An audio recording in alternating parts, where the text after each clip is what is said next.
qui lui reste est qu'il n'y a pas le changement, parce que moi je suis en train de parler, je suis d'accord à ce qui est le changement total de la Constitution.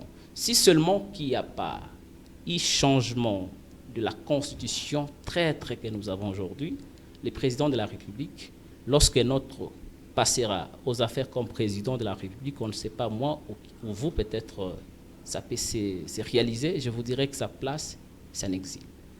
Le président de la République. Nous avons une constitution traître qui mérite impérativement d'être changée. Et si seulement ce que je n'accompagne pas, l'article 78 de la Constitution garantit à ce que l'initiative du changement de la Constitution puisse provenir du président de la République ou du Parlement. Alors, s'il ne s'investit pas pour que cette Constitution traître puisse être modifiée ou changée totalement, sa place, c'est à l'extérieur. Ça n'existe, comme nous voyons Kabila, pour des raisons que nous ne savons pas, qui est actuellement à l'étranger. Félix aussi sera à l'étranger. Et c'est aussi une haute trahison pour notre nation. Pourquoi je dois vous dire que...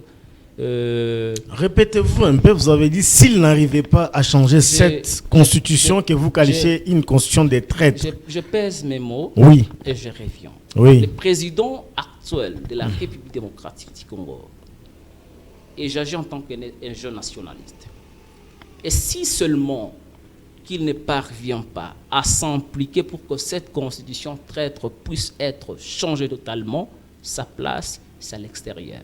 Soit en Belgique, où il était, soit dans un autre pays de son choix. Parce que nous avons une constitution défavorable à la taille de notre pays. C'est une haute trahison s'il quitte le pouvoir sans toutefois changer cette constitution. Je suis convaincu que c'est une constitution nous dotée par l'Occident. Et cette constitution qui d'ailleurs, quand vous lisez l'article 217 ou 19, 17 voilà, de la constitution, cette disposition-là, elle ouvre une brèche selon laquelle la RDC peut céder la partie de sa souveraineté, justement lorsqu'il y a des accords en vue de sauvegarder l'unité africaine. Alors c'est une constitution qui est élaborée pour des raisons pratiquement de nous plonger à genoux. Alors, il y a une grande perte qui s'observe, parce que moi je suis dans l'actualité, je lis tant d'autres jeunes, il y a des opinions, il y a ceux qui sont pour la révision, il y a aussi ceux qui sont contre la révision.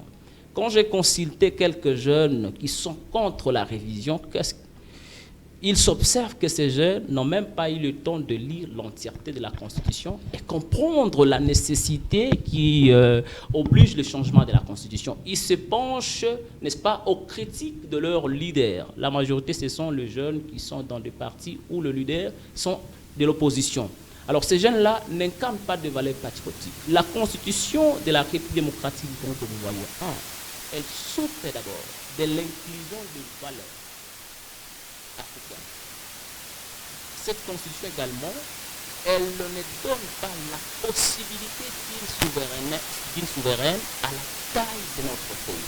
Parce qu'on devrait voir une constitution qui inclut d'abord l'idéologie du panafricaniste.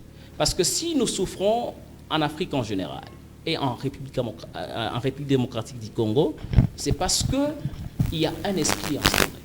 Et cet esprit, n'est-ce pas, l'impérialisme. Et cet impérialisme qui est aussi